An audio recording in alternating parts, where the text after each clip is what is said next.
Hello guys, welcome to my YouTube channel market idea. और मैं जिशान अनवर आपका इसमें स्वागत करता हूं। आज हम लोग बात कर रहे हैं बाटा इंडिया के बारे में। बाटा इंडिया वैसे तो फंडामेंटल स्ट्रॉन्ग स्टॉक माना जाता है और ये काफ़ी मशहूर कंपनी है फूडवेयर के लिए, और बहुत बहुत अच्छी कंपनी भी है। लेकिन हाल फिलहाल इसका दिन अच्छा नहीं चल रहा है, और जब से Q2 का रिज़ल्ट आया है, Q2 का रिज़ल्ट आने के बाद ये आपको एक बेरिश कैंडल देखने को मिल सकता है। सबसे पहले मैं बता दूं कि यह चार्ट बाटा इंडिया का है, जो 1 डे का कैंडल दिखला रहा है आपको, यानी कि हर कैंडल एक दिन का परफॉर्मेंस यहाँ शो कर रहा है।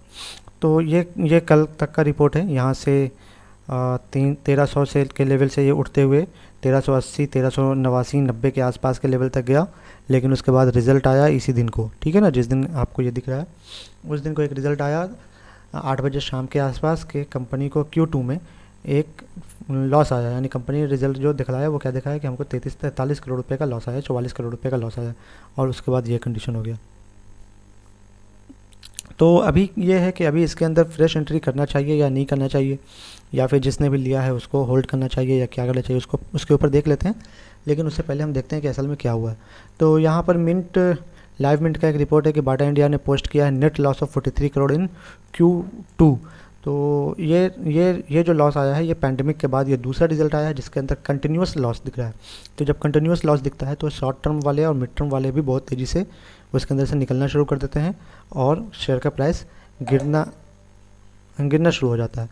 ठीक है, तो अभी हम देखें, अगर हम इसको एक वीक के इस पर ला के देखें तो देखें कि ये सबसे 52 वीक हाई आया है 1895 का, ठीक है, जो 3 फरवरी 2020 को बना है। और उसके बाद जो लो आया है वो 1000 के आसपास का आया था, ये 16 मार्च 2020 को आया था।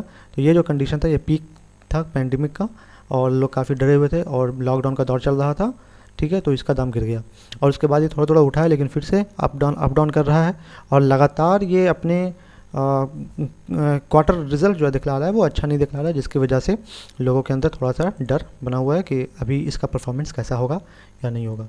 तो यहाँ पर इसका कंडीशन देख सकते हैं। तो हो सकता है कि अगला दिन मार्केट, यानी कि 12 नवंबर को मार्केट वैसे भी नेगेटिव ओपन होने वाला है, होने के चांसेस हैं, यानी कि तो इसके अंदर फर्दर डिक्लाइन भी देखा जा सकता है। तो फ्रेश एंट्री करें या नहीं करें, या फिर किस वक्त करें, इस स्टॉक को नज़र में रखना पड़ेगा आपको, और नज़र में रखते हुए ही आपको फैसला लेना पड़ेगा। जहाँ तक हम बात करते हैं शॉर्ट एनालिसिस के बारे में, तो इसका स्ट्रेंथ जो है वो भी बिल्कुल वीक स्ट्रेंथ है। सिर्फ 4 पॉइंट जो है जिसके अंदर पॉजिटिव दिखाई दे रहे हैं, जैसे कंपनी के पास कोई कर्ज नहीं है, ये काफ़ी मजबूत पॉइंट है।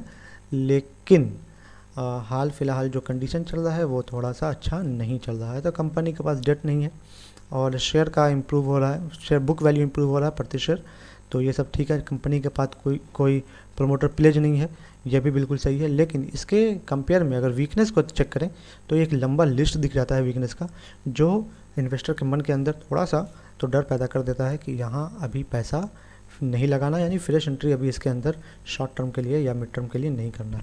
जैसे नेगेटिव ब्रेकडाउन चल रहा है, second support LTP less than S2। LTP का मतलब होता है लोअर ट्रेडिंग प्राइस, ठीक है, और S2 का मतलब होता है सपोर्ट 2। तो दो सपोर्ट बनाते हैं हम लोग, एक फर्स्ट सपोर्ट बनाते हैं, एक सेकंड सपोर्ट बनाते हैं, ठीक।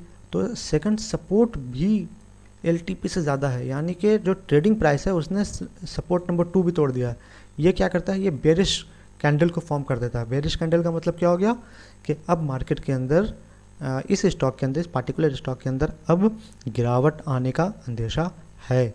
तो इस हिसाब से भी करें कि फ्रेश एंट्री अभी लेना इसके अंदर बहुत अच्छी बात नहीं होगी। लेकिन फिर भी ये आपका अपना फैसला है, मैं कोई प्रोफेशनल एडवाइज़र तो हूँ नहीं, मैं सिर्फ अपने एक्सपीरियंस के अकॉर्डिंग बता रहा हूँ। वीकनेस दूसरा भी है, देखिए D growth in revenue and profit. Revenue और प्रॉफिट में लगातार जो है ना वो कमी आ रही है। अभी लगातार 2 बार से इसने Q1 और Q2 का जो रिज़ल्ट दिया है दोनों का दोनों लॉस में दिया है, ठीक है। इसके अलावा कंपनी ये बता रही है कि हम बहुत तरह के खर्चे को कम करने की कोशिश कर रहे हैं। तो खर्चा को कम कब करते हैं, आपके घर में खर्च को कम कब किया जाएगा, जब इनकम कम हो जाएगी, है ना। तो वैसे कंडीशन में भी दिख रहा है। तो यहाँ पर बहुत सारे हैं, हाई वॉल्यूम है, टॉप लॉसेस में चल रहा है, fall in quarterly revenue and net profit year on year, declining net cash flow, और major fall in TTM net profit हो गया, और भी कई तरह के इसके अंदर आपको देख सकते हैं, जिससे ये पता चलता है कि अभी इसके अंदर शॉर्ट टर्म या लॉन्ग टर्म में ले करके हम अगर ये सोचें कि 5%, 10%, 12% का प्रॉफिट उठा लें तो ये ठीक फ़ैसला शायद मेरे हिसाब से नहीं होगा, लेकिन आपको फिर भी किसी प्रोफेशनल एडवाइज़र से ही सलाह लेनी चाहिए। तो अभी इसको देखें तो ये कंडीशन मेरे सामने बन रहा है, यहाँ तक ऊपर गया था लेकिन फिर बिल्कुल नीचे आ गया। बीच में आज मार्केट थोड़ा सा डाउन हुआ था, फिर से रिकवर हुआ, लेकिन ये उतना ज़्यादा रिकवर नहीं हो सका। थोड़ा लास्ट में 1 घंटा 1.5 घंटा रिकवर हुआ है। तो अगर हम इसको देखें कल क्या एंट्री लिया जा सकता है, कल का एंट्री को अगर हम ध्यान में रखें तो ये हमारे सामने जो चार्ट आपके सामने दिख रहा है ये 30 मिनट का कैंडल का चार्ट है, ठीक है।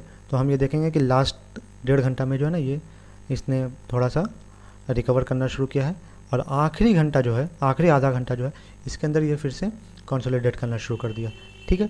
तो अगर कल मार्केट ओपन होता है तो हम लोगों को यह ध्यान रखना पड़ेगा कि ये जो मैंने लाइन खींचा है, ये जो लाइन दिया है 330 प्लस 330 331 को अगर ये क्रॉस करता है तब हम इसको डे ट्रेडिंग के लिए परचेस कर सकते हैं, यानी कल के लिए इसको होल्ड करके लॉन्ग टर्म में रखने की बात नहीं कर रहा हूँ मैं, सिर्फ कल के बारे में बात कर रहा हूँ। अभी ले सकते हैं और हम इसको, ये इसका रेजिस्टेंस है। तो जो सेफ ट्रेडर्स होता है वो रेजिस्टेंस से पहले टारगेट सेट करता है और फिर उससे प्रॉफिट बुक करके निकल जाता है, लेकिन जो रिस्क लेना चाहते हैं वो इस रेजिस्टेंस के टूटने का वेट करते हैं, ठीक है। तो पहला रेजिस्टेंस आपको यहाँ पर दिख रहा है, ये आपको बन रहा है 1347 के आसपास। तो आप 1345 के आसपास या इसके 1343 के आसपास आप प्रॉफिट बुक करके निकल सकते हैं। लेकिन अगर ये रेजिस्टेंस टूटता है तो अगला रेजिस्टेंस जो बनता है वो 1364 का रेजिस्टेंस बनेगा, और अगर ये रेजिस्टेंस भी टूटता है तो फिर बहुत आगे रेजिस्टेंस है 1390 के आसपास। तो डे ट्रेडिंग के लिए आप इन दोनों रेजिस्टेंस को ध्यान रखेंगे, ठीक है। लेकिन अगर यहाँ से आपने परचेस कर लिया है तो ये आपका स्टॉप लॉस होगा, ठीक है। ये इसको ध्यान रखना है। अगर आपने इसको परचेस कर लिया तो ये आपका स्टॉप लॉस होगा, कितना है 1310 के आसपास का स्टॉप लॉस है। अगर इससे नीचे गिरता है तो ये फर्दर डिक्लाइन होगा। लेकिन अगर आपका स्टॉक ऊपर की तरफ मूव नहीं करता है तो भी हम लोग यहाँ से इस लाइन पर अभी इसको नहीं बेचेंगे जब तक ये इसको नहीं तोड़ देता है, ठीक है। 1310 को अगर ये नीचे गिर जाता है तो फिर मेरा अगला टारगेट जो बनेगा वो 1295 का बनेगा। तो ये आपका S1 और रेजिस्टेंस और सपोर्ट का लेवल है। बाई करने के लिए ऊपर की तरफ जाइएगा तो ये सारा रेजिस्टेंस बन रहा है, ये सपोर्ट बन जाएगा, और अगर सेल करना होगा, सेल करने की पोजीशन बनेगी तो ये मेरा टारगेट होगा और ये मेरा सपोर्ट लाइन होगा, ये रेजिस्टेंस लाइन होगा। यानी कि यहाँ पर हम लोग SL सेट करेंगे, यहाँ पर हम लोग टारगेट को सेट करेंगे। तो आज के लिए इतना ही। लेकिन अगर आप इसको, अगर आपके पास पहले से ही पोजीशंस है तो उस कंडीशन में आपको क्या करना है कि अगर आपके पास पहले से पोजीशंस है तो कुछ दिन के लिए अभी आप वेट कर सकते हैं, ज़्यादा हड़बड़ाने की ज़रूरत नहीं है। ये अगर इस लाइन से नीचे आ जाता है, यहाँ से जो लाइन बन रहा है ना, सॉरी, इस लाइन से जब नीचे आ जाएगा यहाँ तक तो कम से कम आप वेट कर लीजिए। यहाँ से उम्मीद है कि ये रिवर्स कर सकता है, ठीक है। तो अगर आपके पास है, पहले से आपने पोजीशन ले रखा है, होल्डिंग कर रखा है, तो इतनी जल्दी हड़बड़ा करके बेचने की ज़रूरत नहीं है। स्टॉक अच्छा है, उम्मीद है कि Q3 के अंदर इसके अंदर अच्छा रिजल्ट आएगा। आप चाहें अगर इसे नीचे भी आता है तो हर डिप में आप इसके अंदर फंड जोड़ सकते हैं जो आपके एवरेज बाइंग प्राइस को भी एवरेज करे, माफ़ कीजिए, जो आपके बाइंग प्राइस को भी एवरेज करेगा और आपको एक बड़ा मुनाफा भी दे सकता है। तो आज के वीडियो के लिए इतना ही काफ़ी है। मिलेंगे कल। Bye bye, take care.